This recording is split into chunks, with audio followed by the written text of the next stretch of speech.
नवीन व्हिडिओसाठी चॅनलला like, comment, share, subscribe करायला विसरू नका. नमस्कार विद्यार्थी मित्रांनो, नर्सिंग नोट्समध्ये आपले स्वागत आहे. तर आजच्या व्हिडिओमध्ये आपण बघणार आहोत शेवटचा प्रश्न क्रमांक 5. खालील प्रश्नांची उत्तरे लिहा. ड्रगची व्याख्या विचारलेली आहे. ड्रग ॲडमिनिस्ट्रेशन करण्याचे वेगवेगळे मार्ग, मेडिकल सर्जिकल इमर्जन्सीमध्ये परिचारिकेची भूमिका आणि कोणत्याही औषधाच्या प्रशासनामध्ये परिचारिकेची जबाबदारी विचारलेली आहे. तर चला बघूयात या प्रश्नाची उत्तरे. तर बघा, ड्रग म्हणजे काय?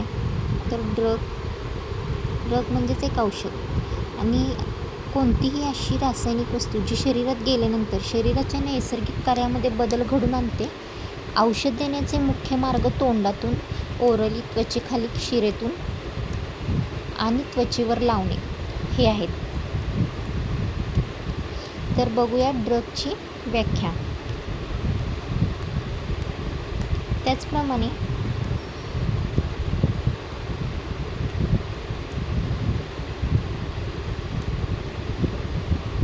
ड्रग ॲडमिनिस्ट्रेशन करण्याचे मार्ग म्हणजे कोणकोणत्या माध्यमातून आपल्याला हे औषध देता येतं, हे ड्रग देता येतं ते बघूयात. पहिला बघूयात आपण ड्रगची व्याख्या.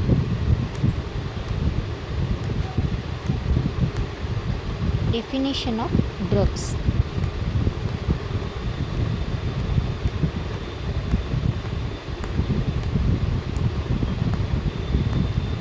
तर जागतिक आरोग्य संघटनेनुसार म्हणजेच WHO नुसार ड्रग हा कोणताही असा पदार्थ किंवा उत्पादन आहे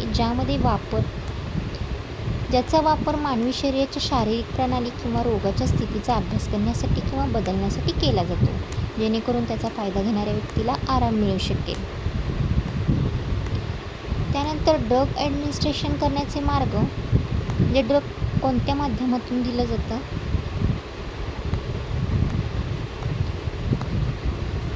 तर औषध शरीरात पोहोचण्याचे मार्ग खालीलप्रमाणे.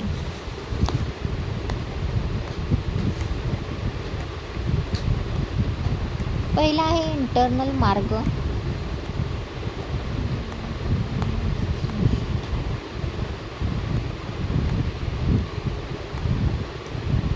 म्हणजेच पाचन संस्थेच्या माध्यमातून दिले जाणारे.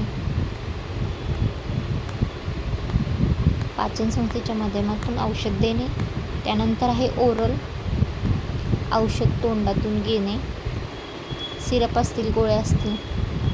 त्यानंतर सब लिंग्युअल रूट म्हणजेच गोळी जिभेखाली ठेवणे. उदाहरणार्थ नायट्रोग्लिसरीन, बक्कल, गोळी खालच्या आणि हिरडीच्या मध्ये ठेवणे. त्याचप्रमाणे आहे पॅरेंटल मार्ग.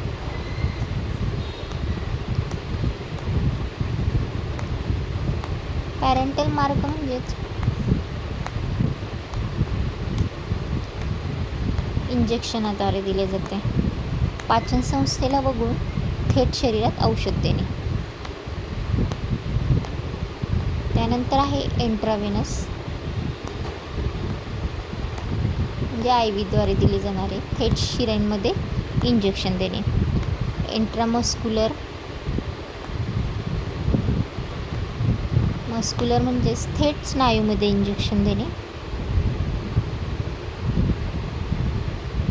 त्यानंतर आहे सबक्युटेनियस जे त्वचेच्या खालील चरबीच्या थरात इंजेक्शन देणे. उदाहरणार्थ जसं इन्सुलिन दिलं जातं.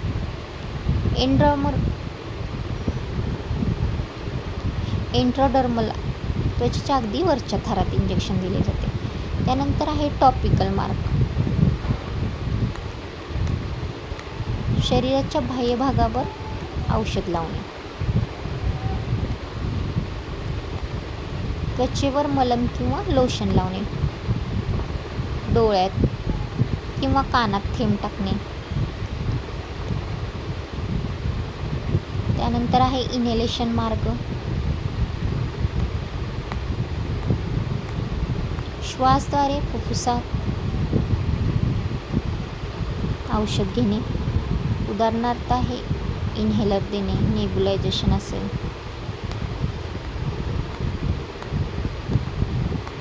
नेक्स्ट पॉईंट आहे मेडिकल सर्जिकल एमर्जन्सीमध्ये परिचारिकेची भूमिका. Role of nurses in medical surgical emergency.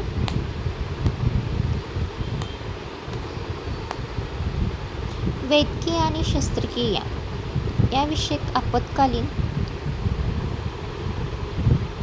परिस्थितीमध्ये परिचारिकेची भूमिका अत्यंत महत्त्वाची असते. ती कोणती ती बघूयात. त्वरित मूल्यांकन करणे म्हणजेच असेसमेंट करणे, रुग्णाची स्थिती तपासून प्राधान्यक्रम ठरवणे, श्वसन, नाडी आणि रक्तदाब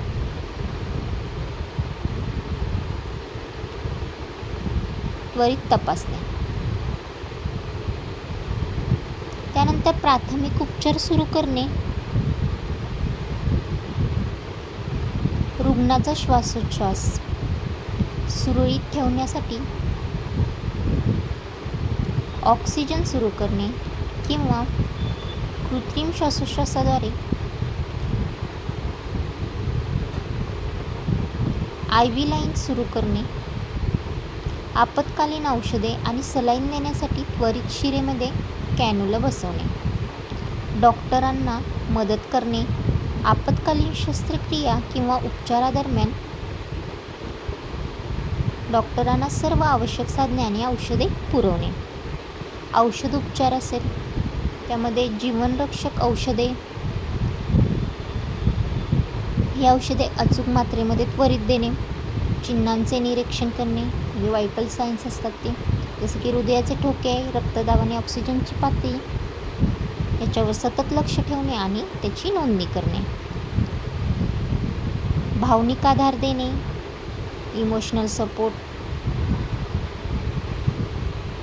घाबरलेल्या रुग्णाला आणि त्यांच्या नातेवाईकांना मानसिक व भावनिक धीर देणे. नेक्स्ट पॉईंट आहे औषधाच्या प्रशासनामध्ये परिचारिकेची जबाबदारी म्हणजे रिस्पॉन्सिबिलिटी काय आहे ती बघूयात.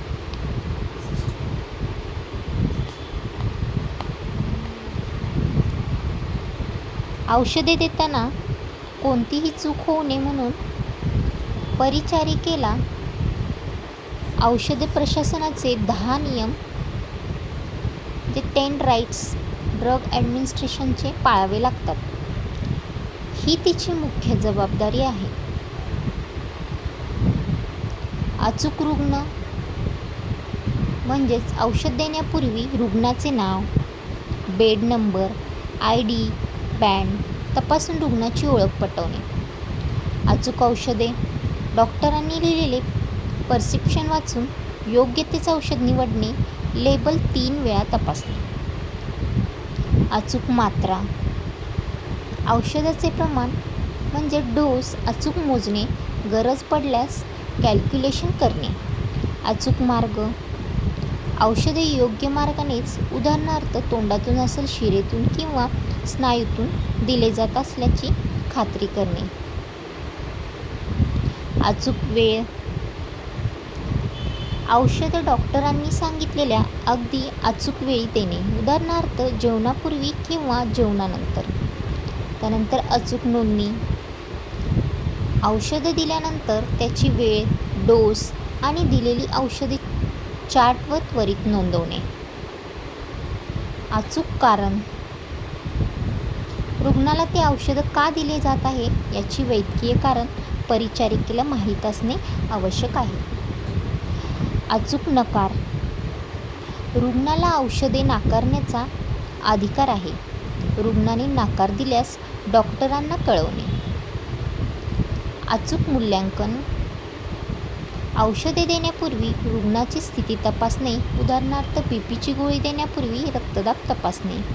अचूक मूल्यमापन, औषधे दिल्यानंतर रुग्णावर त्याचा काय परिणाम झाला किंवा काही साईड इफेक्ट झाले का याचे निरीक्षण करणे.